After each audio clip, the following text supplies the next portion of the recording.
So please welcome on stage the moderator and also speaker, Mr. Aldi Haryopratomo, Vice Chair of Indonesia FinTech Association as the moderator, and of course, Mr. Chanpeng Zhao, the CEO of Binance.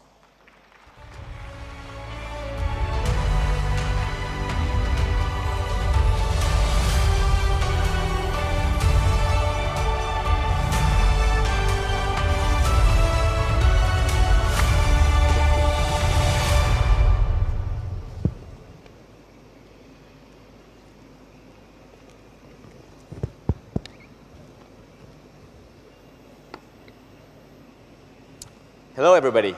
My name is Aldi. I'm the Vice Chair of the Indonesian FinTech Association, and we're here today with CZ, who runs the world's largest cryptocurrency exchange. At the peak, they traded 24 hours, $170 billion of crypto. So this week has been a really eventful week for crypto. So despite all that's going on, thank you for being here with us, CZ. What have you enjoyed the most about Indonesia so far? I've actually been to Indonesia, specifically Bali, many times. It's a fantastic place. In addition to being a very nice vacation resort, Bali is also the crypto center of Indonesia, right? There's a lot of crypto people here. So we have quite an active community here. I've been meeting with our Binance angels, who are community volunteers, just learning more about what's going on here. So it's been a fantastic experience. No, thank you, and we hope you keep coming to Bali. Absolutely, yeah. Okay, let's start with a quick intro, I think, on crypto and Binance, right? So we're at B20 Indonesia. The audience is filled with global business and world leaders. What do you think it's important for them to know about crypto and Binance? Those are big topics. I think crypto, the way I would describe it is, if you think about internet, it's just a new technology. It was just a new technology for transferring information. Yep. That's all the technology is. It's just data packets over a wire or over the air. But because of that, we're able to build entire industries, new economies, virtual worlds. Today, if somebody take away your phone, you feel really awkward.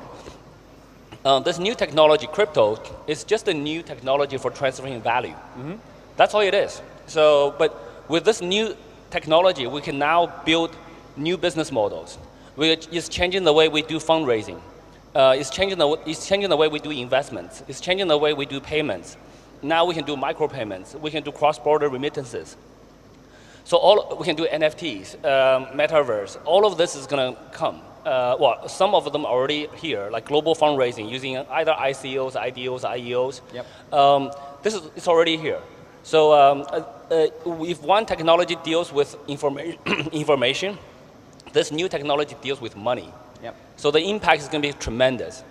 You will impact economic sectors very heavily. The technology for a better form of money is going to give you a better form of a fintech industry, financial sector, which is going to be the pillar for every other sector.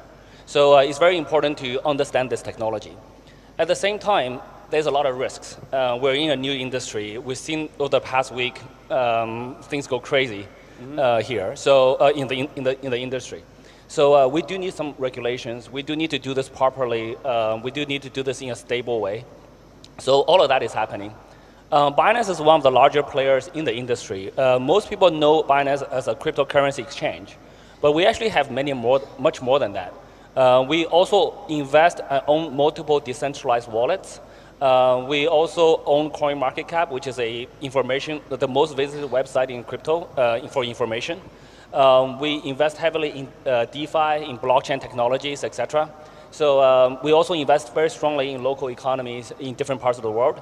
So we also we are probably one of the few platforms who push very heavily on education and charity, etc. So Binance is more like an ecosystem of tools that we want to help people to access crypto with.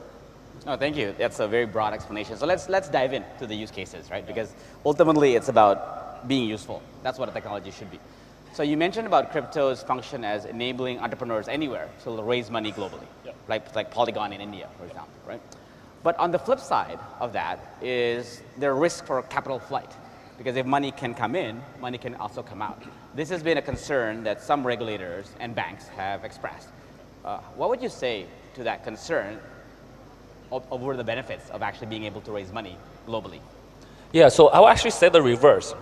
If money couldn't go out, money will not come in, right? So as a, as kind of an offshore business, to start a business in Indonesia, to register for a license, I think you have to deposit like $5 million US-ish. Yeah, around, yeah. Right, so like 3 to 5 million-ish US dollars. And the first question people will think about, hey, I can wire the money in, but at some point, can I wire the money out? So if the second one is not guaranteed, it's not open, people will not wire money in. So, and blockchain provides a very, very useful tool for entrepreneurs in Indonesia or in any other place in the world to raise money. Today, any entrepreneur with a decent background, with good reputation, with a decent product idea can raise 10, 20 million US dollars in a matter of days. Whereas doing the same thing through the traditional VCs will take years. And also, I think Indonesia does not quite have a very strong VC ecosystem. Like, compared to the size, in dollar terms, compared to the US guys, are much smaller. It's still young. Yeah, still young. But just because we're still young here, we can leverage a new technology. In the US, the VCs are so established, they're actually more scared of this new technology. Because we're young and we don't have such heavy establishments yet, we can just use this new technology for entrepreneurs to raise money. This is the most direct form of foreign direct investment. So every country, every leader I spoke to, everyone wants foreign direct investment. But why don't you let entrepreneurs raise money using the blockchain through ICOs, etc.? So this technology provides that. Yeah, so your recommendation essentially is for the regulators just to open up, right? But also another part of what brings foreign capital in and capital out is taxation. There was a recent crypto tax introduced, for example, in Indonesia and some other markets. What do you have to say about those? Yeah, so I actually think the current tax, the new tax that was introduced recently in Indonesia, it's not optimal. I think tax is perfectly fine, and the way to achieve the highest amount of that you can tax is actually through, I think, which could be wrong, is actually through a lower tax number. So look, if you take things to the extreme, right? If you tax $99 out of a $100 transaction, you're not going to get any tax because no one's going to do that transaction. And also in crypto, there's less of a country border concept. When you tax the local entities very heavily, well, the local transactions, the transactions that happen on local platforms very heavily, all those transactions are going to move to offshore platforms. And then you actually end up taxing very little. If you tax a little bit and the transaction volume is high, then the total amount of tax you receive is actually higher, right? So it doesn't mean higher percentage tax always give you the highest return or highest tax collected. Also, I personally would highly recommend don't tax on the user transactions. If you tax 0.12% per user transaction, that's not going to be a lot of transactions. Tax the businesses in the industry. So tax corporate income. And in order to tax corporate income, you should give licenses more easily. When you give a license, then you can ask for data. Then you have a conversation. So then you have control. If you don't give licenses, and most platforms are operating either offshore or in other ways, so quite a number of things are counterintuitive. It's much better to give licenses, to be open, and then I highly recommend not taxing the user transactions, but tax corporate income. Understood. Okay, let's move on a little bit.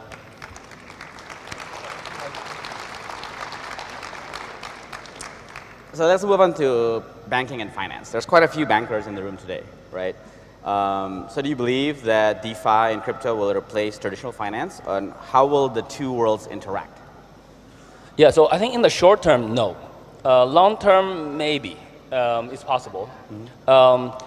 I think short term, today crypto is still pretty hard to use. I think this is probably not a very crypto centric crowd. Yeah. So I would guess most people will find it very difficult to download their wallet, do a backup of the private key, store in multiple places, encrypt it, and then have a way to pass that on to their kids when they're no longer around. So all of that is quite hard to do today. I think today, today 99% of the wealth is still in fiat currencies, traditional financial systems. So we need to integrate the two so that people can start to use this new technology in a steady fashion. But the growth here is going to be faster than the growth in the traditional financial spaces. So so that trajectory looks kind of like that, but kind of bumpy, to be honest.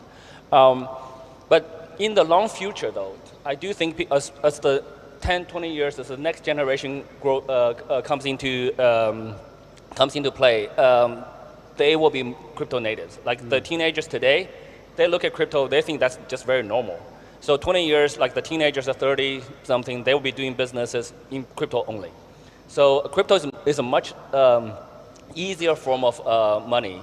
It's much easier to do transactions once you know how to use it. It's much lower friction and it's much global. So it has some advantages. It has some really significant advantages, but today it's just not hard. It's kind of hard to use. So over the long term, when we solve those usability problems, I think more and more people will migrate to crypto. Yeah, and you always mention in the past about Binance's role as being a platform of platforms, right? Where you're leading the charge in building the technology to increase mass adoption. So what do you mean by that? Maybe explain to the audience. And what are the things that still need to be built in your mind today to get so that everybody in this room in the next few B20s will actually have a self-hosted wallet? Yeah, so what we try to do is just to provide access to crypto. It could be liquidity that people want to buy and sell. That's a very basic form of it. That's the exchange. Most people think of us as only doing that.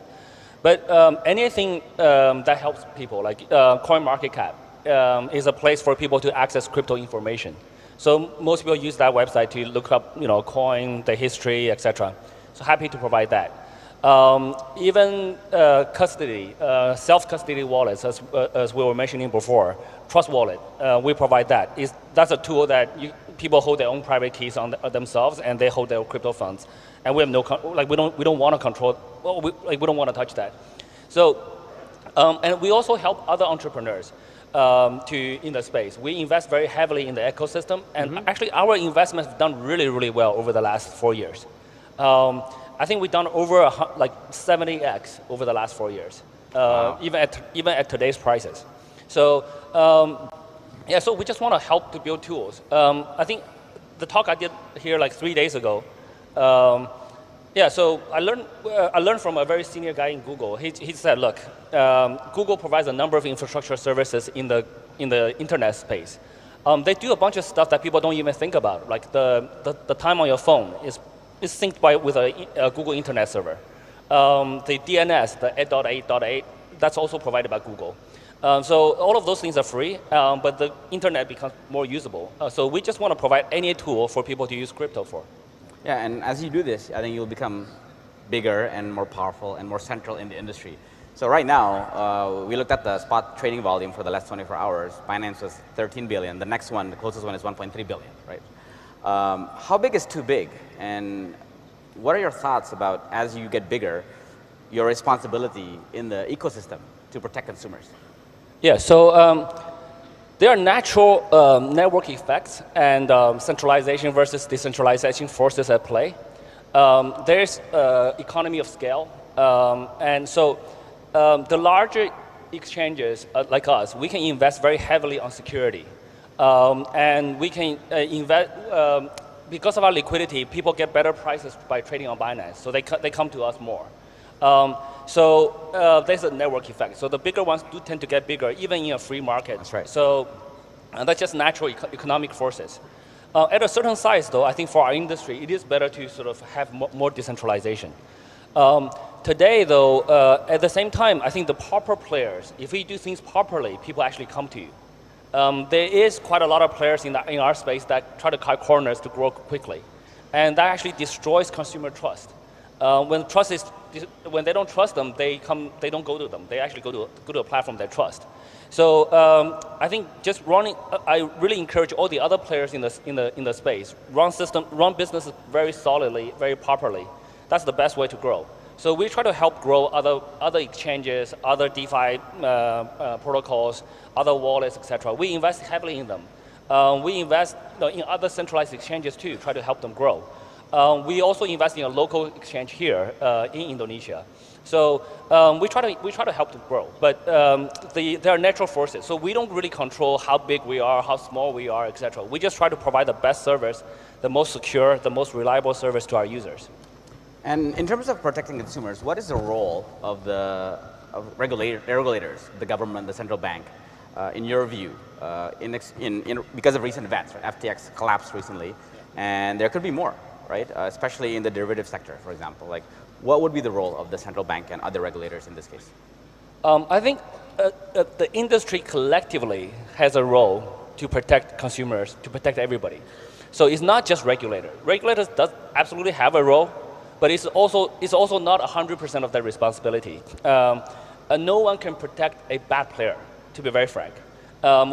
If a guy is very good at lying and is very good at just pretending to be what he's not, somebody wants to violate the law is not going to prevent that. The law can help to reduce that. As industry players, we should be more vocal about it. We should set very strong standards for the industry. Actually, one of the things we will do very soon, given the events that happen, we will try to collect the other industry players together and form an industry association globally, try to deal with some of the common standards in business, etc. So as industry players, we have a responsibility as well. The VC investors have a responsibility. They invest in businesses that didn't work. That hurt a lot of users. They're also responsible. The consumers are responsible as well. The schools are responsible. Why aren't we teaching people about consumer financial risk assessment in schools? So everybody's responsible. No one can completely prevent it. But the regulators do have a role. We do need slightly more. We do need to increase the clarity of regulations and the sophistication of regulations in the crypto space. Most of the regulations today deal with KYC and AML. The natural response is to borrow the regulations from traditional financial systems. How do we regulate banks? Most regulators think of crypto exchanges like banks. But crypto exchanges operate very, very differently from banks. In a bank, it's very, very normal for a bank to move user assets for investments and try to make returns. In crypto, if you run a crypto exchange that way, it's almost guaranteed to go down. To the traditional financial regulators, to them, they may not even be thinking about this before this week. But we, Binance, have always held 100% reserves of user assets. And we're leading the way to do proof of reserves, publicly disclosing all of our cold wallet addresses. And other industry players are forced to follow, because if they don't follow, they become even smaller. And when they follow, some of them have some issues now. So, but we, as an industry, we need to increase the transparency. We need to work very closely with regulators all around the world to make this industry more robust. But there's a strong role for regulators to play, but we can't blame this on anybody, or any single party. Understand. Actually, that's actually the point, right? Because crypto is a borderless technology, and yet regulators are now operated based on borders. So what is your thoughts on that, crypto as a global phenomenon versus like local exchanges that exist in different markets? Yeah, so there's like a balancing force between technology innovation versus traditional concept of a country border. Yep. If you think about a country border, that's a human-made concept, right? So in the natural world, the country border doesn't exist. It's just like a bunch of guys agree, this is the border, that becomes the border. And now the technologies we have, we're post-internet. We now have blockchain. The internet doesn't have a lot of borders. Today, when you use the internet, you do a Google search, you click on our Twitter ad, guess what? That's run by a company in the US. It's kind of borderless. And when you click on an ad, that revenue goes to the US or some other country. Or it could be a local company here servicing other people around the world. But in the blockchain world now, we're post-internet, it's going to be much, much more global. So each country should try to develop their local talent, the local, what we call Web3 economy, so that they can service the rest of the world. The better the country, the better countries that can do that, the more money they will make from the rest of the world. So the old concept of like limiting everything by a country border is going to be quite tough going forward. Yeah. Yeah, and you mentioned about talent, actually, interestingly, because I think the competition for talent is also global now, right? And you yourself actually worked in worked in the crypto or like a trade exchange in Tokyo, right, a while back in 2005. What advice would you give to the Gen Z now, who is starting out, right? They were digitally native, now they're crypto native. What would you say to them today to build their careers? It's a tricky one. So I think different people have different skill sets. I typically recommend people, especially the younger generation, to become good at one thing first. Because of the global competitiveness, so today we can hire the best programmer anywhere in the world, in Indonesia, in Jakarta, in other places. They can work from home. So the competition is global now. So you got to be very good at what you do. And if you try to be very good at many things, it's quite a bit harder than trying to be good at one thing first. But as you become more seasoned, more experienced, people can become more generalists. Founders, CEOs are typically generalists. But I typically recommend people to be good at one thing first, and then grow from that. And also have a very global mindset. Don't just look for jobs in the local economy. If you're a programmer, for example, there probably are higher paying jobs in more developed countries, etc. But you can work from here and live here, and it's a beautiful lifestyle here, and have those jobs. So, and also learn about new technologies. The world is changing really, really quickly. So for the younger generation, always learn about new technologies. No, thank you. Any closing statements for the audience? Not much. I mean, so over the last week, there's so much turmoil in our industry. But I want everybody to understand that's not reflective of everything in the industry. The industry goes through ups and downs. We have one or maybe even more bad players in the industry, but the industry is still growing. So we're still building. Yeah. So thank you for your support. Yeah. Thank you very much, CZ, for your time today. Everybody, CZ. Thank you so much.